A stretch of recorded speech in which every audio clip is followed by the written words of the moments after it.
Hi there, I'm Shawna Robbins, CEO and founder of Third Spark, and I am thrilled today to be talking on our Authority Magazine series. We're discussing how sleep will lead to a healthier, happier life. Today I have with me Dr. Daniel Gartenberg. Dr. Daniel Gartenberg is a leading expert in sleep science. For over 15 years, he has dedicated himself to improving sleep through research and development, securing more than $3.5 million in funding from the NIH and more than 20 peer-reviewed publications. His work with CPAP.com, sleepspace.com, and Penn State University as an adjunct professor is a testament to his commitment to tackling global sleep health challenges. Welcome. I'm so glad that you're here with me today, Dr. Gartenberg. Thank you, Shawna. So happy to be here and talk about all things sleep. My favorite topic. All right, so give me a little bit of your background here. I want to know how you became involved in sleep research. Wow, it's a long story. I have struggled with almost all the aspects of poor sleep throughout my life, actually. So it probably started in high school, honestly. I had something called delayed sleep phase syndrome, which around 30% of teenagers have, largely because your circadian rhythm shifts to be more of a night owl, yet for some reason, high school starts at a super early time in the morning that's misaligned with circadian rhythms. And that's actually in sleep science, we call that social jet lag. So I had a really hard time falling asleep and staying asleep, which continued into college when I was a waiter and I'd work these late nights and then have early classes. And so, I was sleeping really poorly and also interested in, how we construct meaning in our lives. I was a psychology major and I stumbled into sleep science. I took a graduate level course and by a famous professor, Juliana Tononi and Chiara, about why we sleep. And I was instantly hooked on the idea of what if we could improve every human's life and well-being by just improving their sleep a small amount. A 1% improvement could have a dramatic impact on your life and well-being. I launched one of the first apps on sleep in 2009. Realized I needed to learn more. I ended up getting a Ph.D. in cognitive psychology. So I'm basically a mad scientist. I'm an experimentalist. I was doing artificial intelligence models for the Air Force and Navy research labs, essentially predicting when pilots would get fatigued.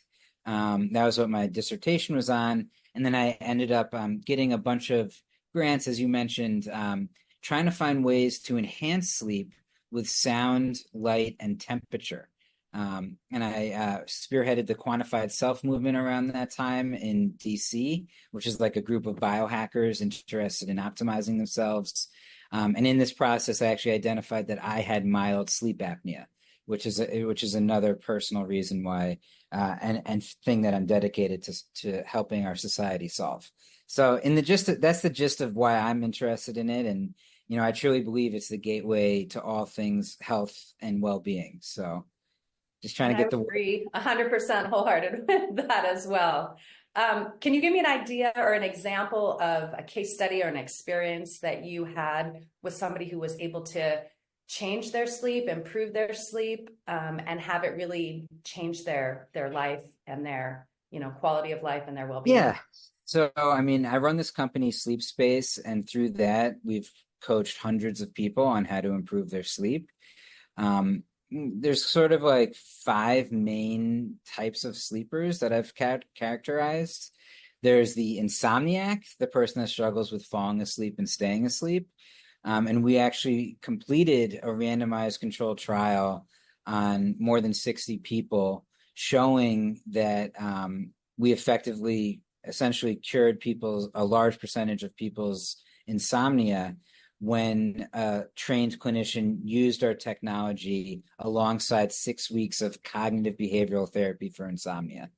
And so we have more than 30 coaches that some of them are expert in cognitive behavioral therapy for insomnia. The other categories are like snoring, so identifying if someone has sleep apnea, and we've done that for hundreds of people. We've helped guide people on that journey, like hundreds of people for that.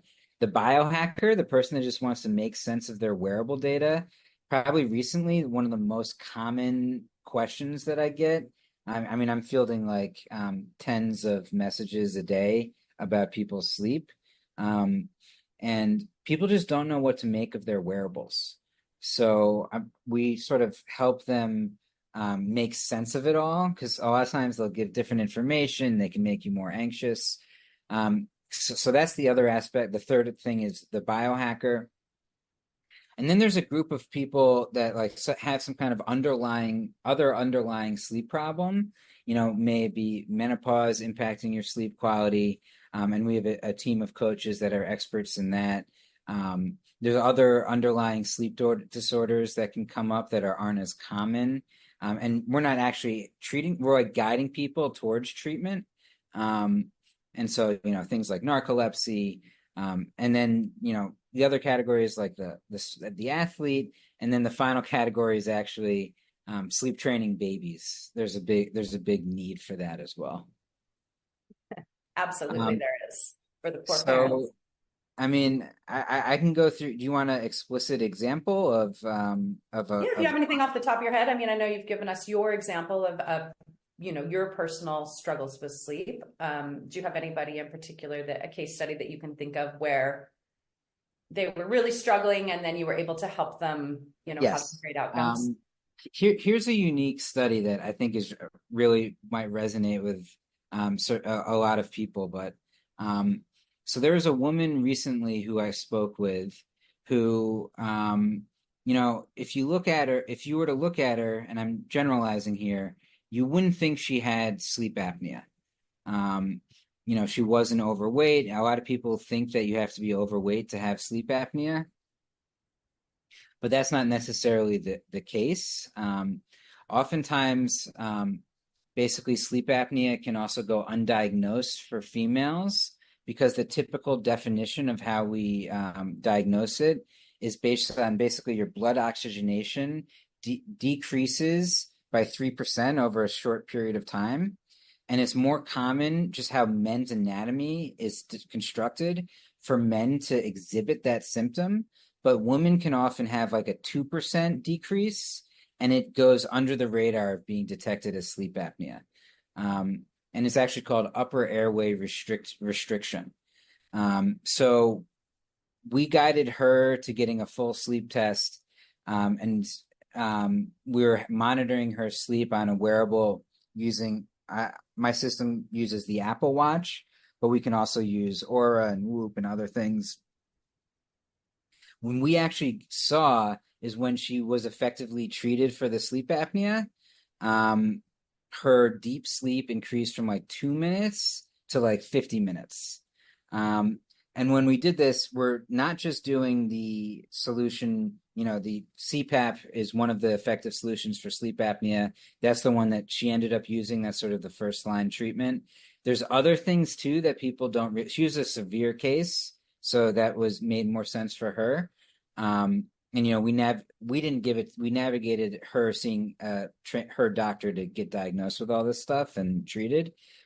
People don't realize you can also make it something called an MAD. The dentist can do this, and this is a big area that I think can help the 40 million Americans that have sleep apnea and the 30 million that are undiagnosed. It's a lot of people. So it's maybe the biggest solvable public health issue, honestly. So what happens though is oftentimes, and this was the case with this patient, oftentimes when you have sleep apnea, about half of the folks that have sleep apnea also have insomnia. These things go together because they're both sort of, you activate your sympathetic nervous system in both cases. For the case of insomnia, it's because your mind is racing and you're stressed. For the case of sleep apnea, it's because you're literally like not breathing, between 5 times to a really bad case would be 100 times an hour. Like you're not breathing effective. Horrible case. It's rare to see 100, but it can happen where you're literally not breathing 100 times an hour. And so a mild case would be considered around five an hour. So that's actually where I was. I was in sort of like a mild moderate. I was around 10, 11, and I did things to get it down to like 4 or 5. So this woman went from like 60 to like 11, which is like a huge win. But she also had insomnia, so we would also layer in cognitive behavioral therapy based solutions, which is with my app Sleep Space. So it uses sounds, meditations, to help you to relax. We have content, a 6-week program basically that supplements all the main modalities of cognitive behavioral therapy for insomnia. So relaxation, stimulus control, cognitive training, and actually this mild sleep compression thing. And we'll even layer in some supplements too. So I'm not a big supplement guy, but I think that something that's highly safe and effective, there's a place for that in this problem.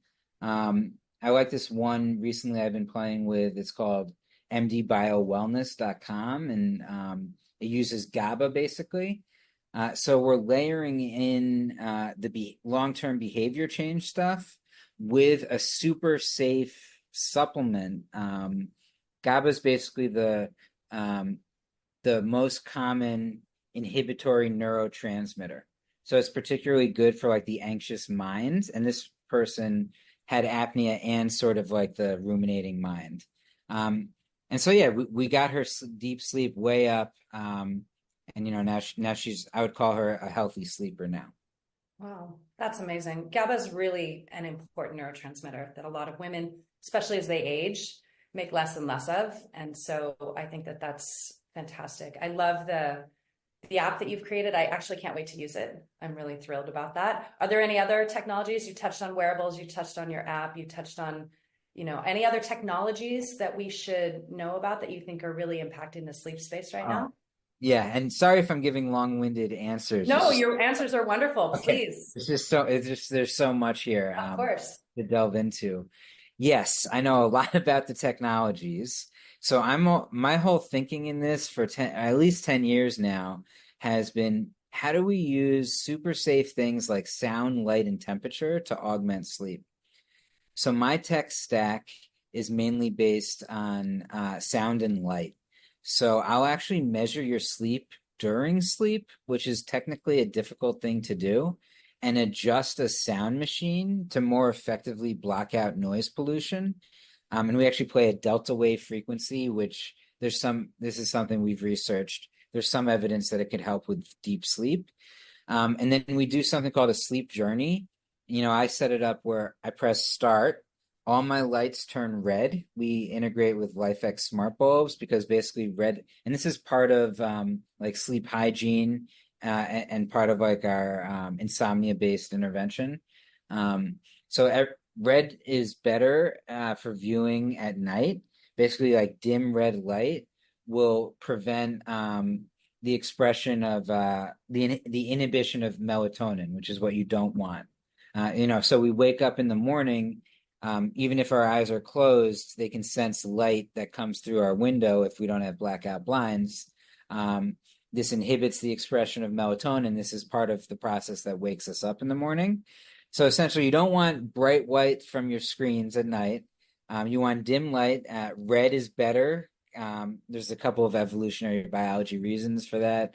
A sunset, maybe a fire. We were cavemen for quite some time.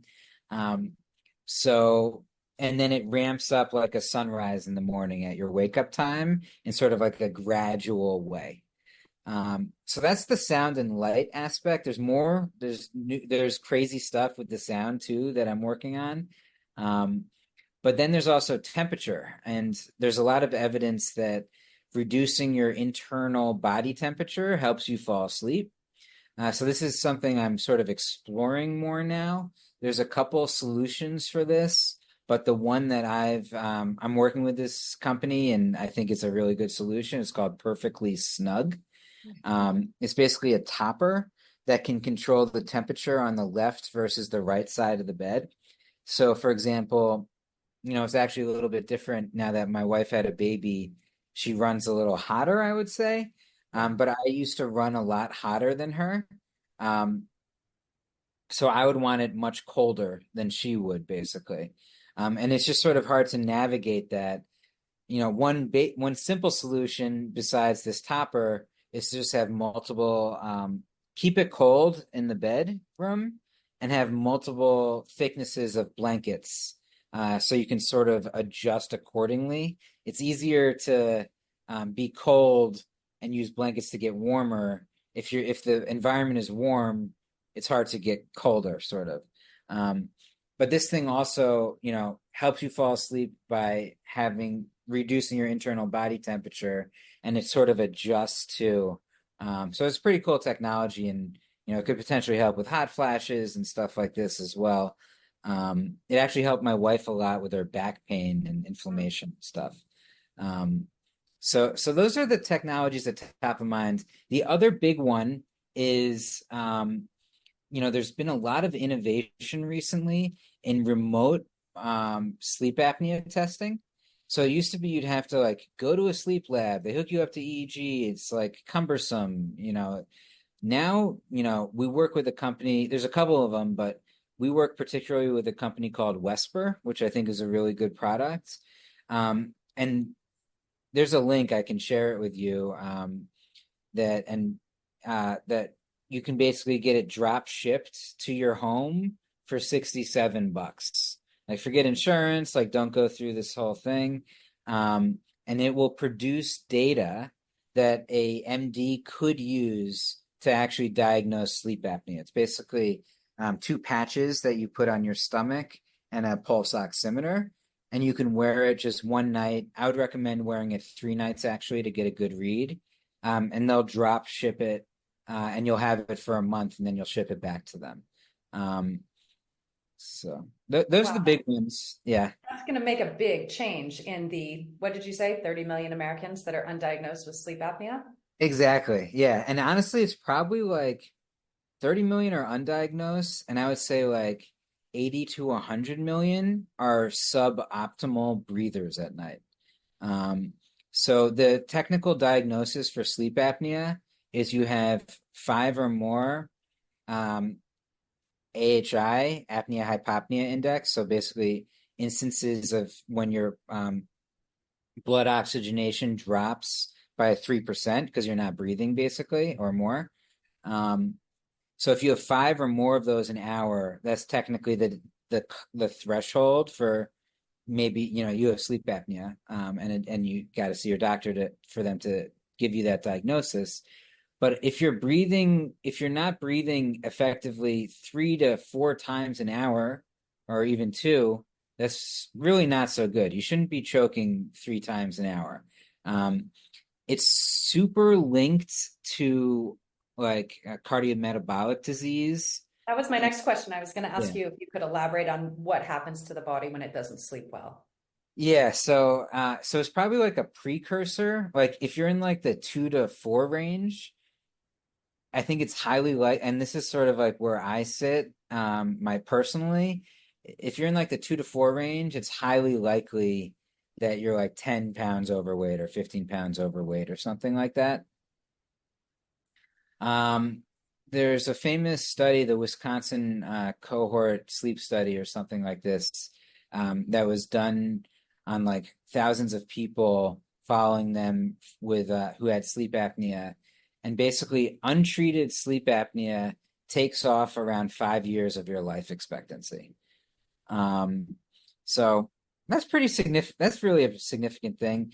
The main culprit is cardiometabolic disease, so stroke, diabetes, very linked to hypertension, heart attack, um, but obviously things like Alzheimer's disease as well, and even cancer, probably to some degree. There's correlational evidence, not as much causal there. But so yeah, poor sleep impacts I think it's like every chronic disease and every major mental health problem, just because it's like so essential for everything. So that's the way that we think about it. So do you feel like the majority of Americans should just have this sleep apnea test just so that they know, especially if they're already dealing with hypertension or they're already dealing with cognitive impairment or other things that are already happening? Or is it more preventative? Is it more care? When do you recommend that people do this Yeah, testing? so I mean, this is something I'm actually, and if you have any readers who are dentists or people in like the functional medicine space, um, I think that that certain care providers should add this as an important arsenal in their practice. Um, so with this company MD Bio and my company Sleep Space and Wesper, we sort of teamed up to create this holistic offering. Um, and I'm testing it right now with dentists. There's a lot of longevity centers that are popping up now who are interested in solutions like this. Also, chiropractors, actually. And it's sort of a turnkey way. But the big problem is the care providers think I don't, and like, 2% of dentists know anything about sleep. Like, 2% of MDs have more than 2 hours of training on sleep. So there's a big education problem in the healthcare space. And so we're trying to make like a turnkey way for that doctor who knows that this is a really, or a coach, or, who knows that this is a really important part of the story, but like, doesn't have to diagnose sleep apnea or be like a crazy expert. It's basically everything up until that point, and then the solution can pivot into a specialist who can like diagnose and give the relevant treatments. So that's what we're working on now. I'm calling it the Sleep Corner, and it's sort of this package where we're bundling a lot of the technology and trying to get like I see my dentist more than I see my general practitioner, and my Hmm. general practitioner is so burnt out, like I don't know, he like doesn't even, this is I think a common thing. So actually I think the dentist has the potential to function more like a GP essentially. And I think that's sort of one of the only ways that we're going to solve this public health issue of not just sleep apnea, but actually sleep quality. And I think when we span out to like the sleep quality aspect and insomnia plus sleep apnea plus just poor sleep quality is probably 1 in 2 adults, in that range. And there's just like simple questions we can ask to weed those out. Who would really benefit from this the most? Wow. Well, that's amazing. I'm so glad that you're here doing this work. So how can people follow you? How can they follow your companies, follow the technology that you brought up, even the sleep corner that you're creating? Can you give us some avenues? Yes. So at sleepspace.com, there'll be a lot of the solution. And if you Google sleepspace.com/sleep corner, I have a landing page that is going to go to the offering. Um, and our app, you can try it out for free also. So like we're trying to make this accessible to people. Um, and I have a lot of other collaborators in this space. If you can Google Dan Gartenberg review of Wesper, I actually go through my whole patient journey of getting diagnosed. Um, Actually, I had a mild case of sleep apnea, so I opted to have my dentist make a mandibular advancement device. They basically push out your bottom jaw. It looks like a mouth plate, but it's not a mouth guard. It's a special device. Um, and that's the treatment that I ended up going with. Um, and I walked through that, and it's what you should do. You test with sleep apnea, you get your score, you test your sleep apnea with a device like Wesper, you get your score, you do some kind of intervention. In my case, it was the MAD, and then you retest to show that it actually works. You want to actually show that this works, because if it doesn't work, we should try something else. There's other things. Maybe if it didn't work for me, maybe I would have tried the CPAP. But there's also other solutions in this. Obviously, like losing weight, not drinking alcohol is another, the behavioral stuff. Um, so yeah, those are the ways you can find me. Great. Yeah. Super. Well, it's been Um, an amazing conversation. I'm really glad that we were able to meet today and that we were able to really dive in on this article that you did for Authority Magazine. I'm sure that everyone watching this and everyone reading your article is going to see the value of the information that you offer, the technology that you offer, the studies that you're doing. I agree with you that sleep is the most paramount part of staying healthy, especially as we age. So I really appreciate you meeting with me here today. yes, and happy to answer any other questions and follow up. I'm pretty available on the internet. People can just reach out to me in the app. We have like a AI chatbot thing, and I respond on there and stuff. Wow, Um, that's what a great personal touch people actually get. yes, That's you can have a amazing. conversation with me. Yeah. Wow, that's great. All right. So definitely download the app. I know I'm going to do that as soon as we hang up here. So thank you for taking the time today to meet with me. I appreciate it. Yeah, my Okay. pleasure. All right. Thank you.